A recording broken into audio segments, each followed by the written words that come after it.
Great. Today's presentation is going to review why candidates aren't contacting you back.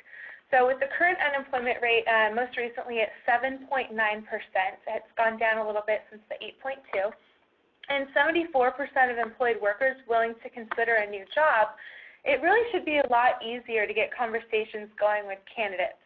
But a lot of recruiters are finding, that they're reaching out to people that they're interested in and they're not really hearing back. So today we're going to discuss what specifically is keeping candidates from contacting you back, as well as what you can do about it. First, I'm going to do a quick introduction. I'm Jen Picard, and I'm in charge of marketing for Bright Recruiter. At Bright, we aim to make the hiring process a little bit more efficient by connecting job seekers to their best opportunities and employers to their top prospects. Our machine learning algorithm, the Bright Score, is examining thousands of data points to find the best fit between job seekers and job openings. During today's 30-minute webinar, we're going to discuss the job seeker landscape, some of the reasons you're not hearing back from your candidates, how to find interested candidates and how to reach out to them, as well as some other factors that may be affecting your response rate. So according to this week's job seeker survey by JobVite, 75% of the American workforce is currently open to a new job opportunity. That number is comprised of 26% being active job seekers and 48% being employed but open to a new opportunity. It should be noted as well that this number is an increase over last year. So you can see this year on the top graph and last year on the bottom graph. So it's increased a little bit. There are more people that are open to new opportunities right now.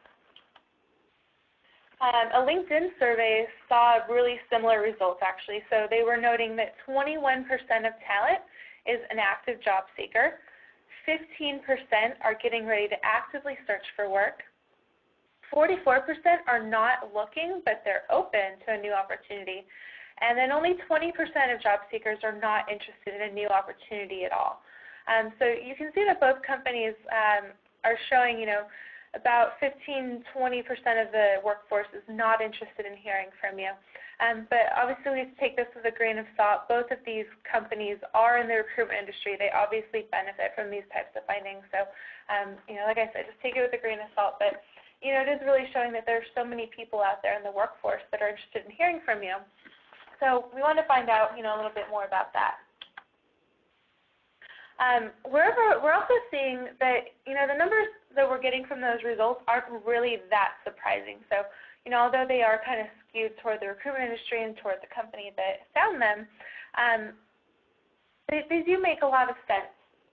So what you're seeing here is a little survey done by Right Management, which is a subsidiary of Manpower Group.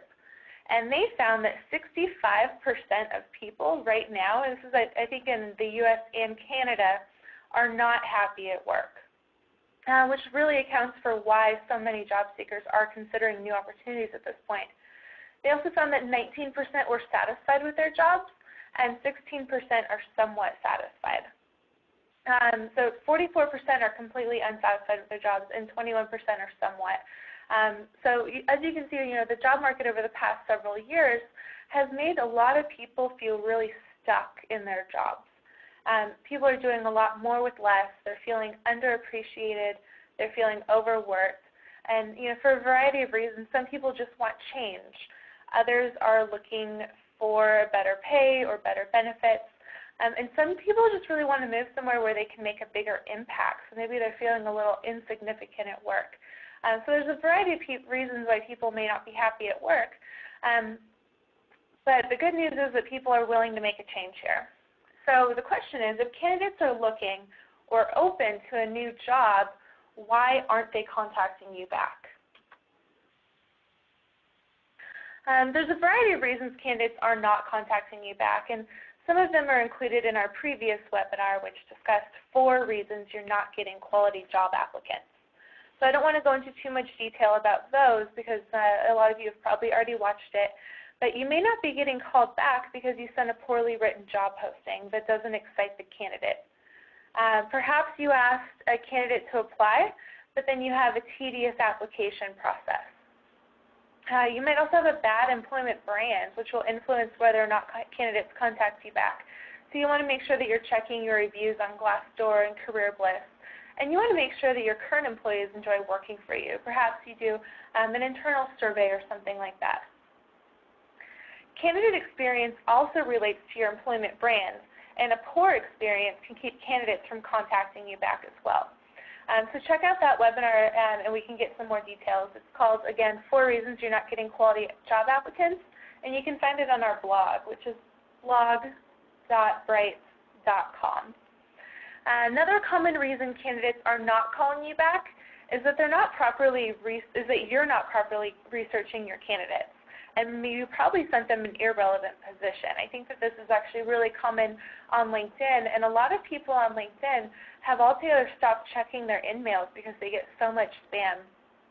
So, this really happens most commonly when you mass message candidates and then when you send them a message with a bad introduction.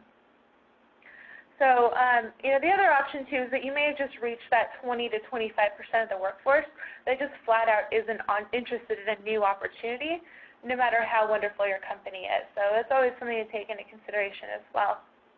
But the question remains, how do you find candidates that are interested in speaking to you? And then what do you do and say to get them to contact you back? So the simple answer here is to post your jobs online. A lot of people are seeing very good results from that. What you're seeing on our screen here is the results from a free job posting on bright.com. So this is obviously a really easy way to find interested candidates that are actively applying to your position. So you just post your job online, you collect applications from active job seekers. But I'm sure that most of the people on this webinar don't actually have any issues collecting applications for most positions. In fact, the average number of applications is somewhere between 140 and 200 per job posting. So we're focusing this webinar more towards sourcing passive candidates, as well as a new kind of group called the active passive candidates. So we're going to focus on that. So if you look at the column to the right, you can see the level of interest. Bright is showing you here both candidates that have applied, as well as candidates that are Bright Score match. So the really cool thing about this tool is that the Bright Score automatically finds matches for my position, whether the candidate saw my job posting or not. So we had 38 people apply for this position, but the Bright Score is showing me an additional 233 candidates that I can look through to find that perfect match. And then the great thing too is that once I find somebody, I can actually expect a 50% response rate through Bright Recruiter. There's 2 main reasons for this. Number 1, all of the Bright.com candidates have looked for a job opportunity within the past 30 days. So you're not going to run into people that aren't interested in a new opportunity. And then the second reason is that our algorithm automatically matches job postings with the most qualified and relevant candidates. So recruiters aren't going to be reaching out to candidates with irrelevant positions. Let's go into a couple other ways that you can find candidates that are interested in speaking with you. Another obvious one is to tap into your network. Job seekers will usually tell their friends when they're looking to make a move. So by tapping into your network, you can usually uncover some candidates that nobody else is talking to. Social media is also a great tool to scope out candidates. There's a variety of ways to do this. So one of the easiest is to do a search for keywords that indicate somebody might be looking. So some are obvious, such as somebody that writes looking for a job. Some might be a little bit more subtle, like people mentioning a major layoff that's happening at work or a high-profile departure. Maybe the CEO just left. Things like that can often mean discontent in the workplace. You also want to look for people that are moving to a new town. And there are some other indicators that you might find on social media or just across the web that help you find some candidates that might be looking to make a move pretty soon. So if you see that a company was acquired 10 months ago, some of their workforce might be coming up on a year with their new company, and they might be starting to look a little bit before their 1-year mark comes up. Also keep an eye on company health of some of your competitors. So if you're seeing acquisitions or anything about company culture or IPO information, a lot of times those things will make employees want to move as well. So even with all of these different ways to reach candidates, even if you can find something that's really somebody that's really interested in making a move, you still have to make your initial communications appropriate to get those candidates to respond back to you. So as you can see from this graph, different things make different people want to move over. So your initial communication, whether it's a phone call, an email, a tweet, whatever, should really excite your candidate and show them what's in it for them. You'll want to introduce yourself. Say something like, "Hi, I'm representing a really successful software firm. I'm looking to add new talent. The position's great. The company has lots of benefits for its employees, including a lot of training benefits, work from home, etc."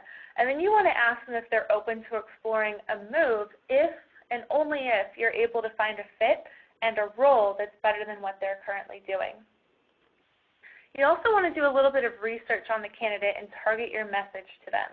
So the response rate from custom messages is significantly higher than that from mass messaging, and that's because you're reaching out, you're touching the candidate on a personal basis, and they can tell the difference. Plus, you're not going to risk annoying your candidates with those irrelevant messages, which, as we discussed earlier, is one of the reasons LinkedIn's response rate is so low. I think it's about 2 to 4%. Just people aren't checking their emails because they get so much spam. So once you've done the initial reach out, the next step will be getting in contact with the candidate. So you want to make sure that the candidate's just going to respond to your initial message. Like, let them know that you want to discuss an opportunity, you think there are some great benefits in it for them, and hope that they contact you back. From there, you'll want to ask what it is that would make them consider switching positions and working with you. So you want to ask them what they want in a future opportunity, including which types of positions are most relevant to them, and what kinds of things would make them want to make a move. So as you can see on this slide, everybody has a little bit different answer, and it isn't always what you think. Only 57% would want a salary increase to consider leaving. So that leaves 43% of people out there that would leave without a salary increase. Some people are just looking for a change. They just want something new. Some people want to advance in their career. Some people just aren't confident in their employer's future. Others might want flex hours or work from home options or a dog-friendly office. And the point is here that you really don't know what makes someone tick until you ask. So what you want to do early on is build a relationship with your candidates. Get engaged with your proactive recruiting here. So while you may not have the perfect opportunity for them right now, you might have something come up in the future, and then you'll be really confident that they'll respond to your message at that point, and they'll know who you are too. So that makes a big difference. If, on the other hand, the response rate you receive from the candidate is that they're just not interested, make sure you stay cordial with them. So say something like, "Okay, well, thank you for your time. I respect your decision. I don't expect you to make a job move if you're not comfortable with that, but if you ever want to explore your options, please reach out to me." You just really want to leave the door open here. You want to build a relationship, whether they're interested in speaking about your current opportunities or not. So that way in the future you have a little bit easier time recruiting these top candidates that you've worked so hard to find. There are a couple other factors that can affect your response rate with candidates as well. Even if you've already speaking to the candidate, sometimes you can do things throughout your application interview process that kind of turns them off and gets them to kind of like think twice about interacting with your company and switching positions. And a lot of these things have to do with the candidate experience as well as your employer branding. So as we discussed earlier, you need to ask your candidates for their job acceptance criteria. So ask them what it is that's going to make them want to move. You also want to make sure that you are able to meet those criteria. If you just don't, please don't ever misrepresent yourself in this area. It will really only cause problems down the road as employees realize on day one that your culture isn't what you said it is, or they stay at the company for a little while and they just get angry that they were, pretty much lied to. So you just want to make sure that you're being honest. There's really no right or wrong answer when it comes to, if you meet their criteria or not. Some companies just have a different culture and it's just not going to be a good fit for that person, and that's fine. It benefits both sides to make sure that it's a cultural fit. So always be honest in what you're able to do in terms of what their job acceptance criteria are. If it's a great fit, that's great. If not, move on or keep them in your back pocket for a future opportunity. You also want to make it easy for your candidates to show interest. So your employed passive candidates probably don't have resumes handy, and they probably aren't going to want to complete your tedious application process. So you want to make sure that you're able to allow them to apply with their LinkedIn profile, or just come in for a quick phone interview, or something that just makes it easy for them to continue on in the process with your company. And this goes with the unemployed, or maybe the unemployed candidates as well. If you're reaching out to them, you don't always want to make them jump through some hoops. So like this little comic suggests, you're welcome to apply, but you're going to have to jump through a hoop. You're going to have to jump over a flame, go through another hoop, and then there's probably a black hole that you're going to land in here. And that's what a lot of application processes look like for a lot of companies right now. So we also discussed this in our previous webinar, that you want to make sure that the process isn't too tedious either way. So whether you're reaching out to candidates or just collecting applications, you should always bring yourself through your own application process and make sure that it's not too difficult, that you're not losing candidates through that, because what you're going to realize is that any sort of tedious application process will make you lose your best candidates. It's not the people that are too lazy to apply. It's the people that are really interested in your positions but are just looking at it thinking, I don't have the time for this. I have a full-time job. I have other obligations. Maybe I'm interviewing with a couple other companies. And you want to make sure that it's easy for them to continue to express interest in your position. You also want to make sure that your interviews are more accessible. So again, for your employed candidates, sometimes their current job is going to prevent them from scheduling and attending your requested interviews. So, if you're only contacting them during business hours and you're trying to get them on the phone, but they're at work, they're in meetings, they're just not available, or they're not able to answer their personal email, or any variety of reasons, and you're trying to get them to come in during work hours as well, it's going to put a lot of people's jobs in jeopardy. And before they're even sure that they want to work for your company, before they've even met you and applied with you and found out what the company's about and what the position's about, they're not really sure if it's worth the risk. So you might want to consider dedicating, at least one night or a weekend day every month to allow individuals with those types of scheduling issues to interview outside of work hours. You might also want to consider implementing a video interview. Some people might live out of town, or it might be a really lengthy commute for them. For example, I live in the San Francisco Bay Area. I work in San Francisco.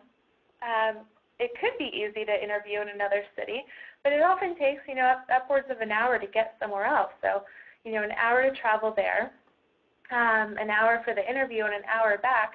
My boss is definitely going to notice if I'm not here for 3 hours. So you want to make sure that, somebody might be able to just bring their laptop into a Starbucks and do a quick video interview with you that doesn't require travel. You might also want to consider instituting a policy where all of your interviews are completed during a single day. Because a lot of people may not have multiple days to take off of work, or multiple mornings that they could come in late, or multiple evenings that they can leave early. So you really want to be able to accommodate those people that are currently employed. Otherwise, you could be missing out on a really great match. The other thing is that you want to make sure you're keeping your interview process pretty quick. So going back to completing your interviews during a single day, you don't want to draw your interview process out for a month or 2 months as some larger companies do. Because your top talent, if they are interested in an opportunity with you, they're likely also interested in opportunities with other companies, and they're going to get swooped up really quickly, or they might just lose interest. They might be really turned off by the fact that it's taking so long to get to the next step, and they might find out that they're happy at their current job. Which goes into another thing, a factor that's actually not really within your control, and that being timing. So some individuals will perhaps have a negative triggering event, like a fight with their boss, or their best friend just quit, or something along those lines. They go onto a site like Bright, they start applying to a couple jobs, and that's really when they're going to be the most receptive to your message, just right when they kind of start their search. But some individuals will kind of wait a few days. The conflict will blow over, or they'll realize that they love their job even if their best friend doesn't live there, or maybe a project that was declined actually gets approved with a few changes. So if you wait too long to contact some of these candidates, if the timing's just not right, you can lose your window and not be able to reach out to these people, and they'll just kind of lose interest. So that affects how candidates are contacting you back as well. So that's it for today's presentation. I want to thank everybody so much for joining. Feel free to email me, jen@bright.com, if you have any questions. And you can find us online. We're on LinkedIn, Twitter, Google+, Facebook, all of the above. I'd also really encourage everybody to sign up for a free 30-day trial of Bright by registering on bright.com/register/employer. As we mentioned in the webinar earlier, Bright allows you to automatically source candidates which are the best fit for your job description. And our tool has seen a 50% response rate. That's 50% response rate, because they're all candidates that have actively searched for a job within the past 30 days. The trial offers full functionality to view resumes and to get full contact information for each candidate you're interested in speaking to. So you really don't have anything to lose by trying this out. So thanks again so much for joining us today.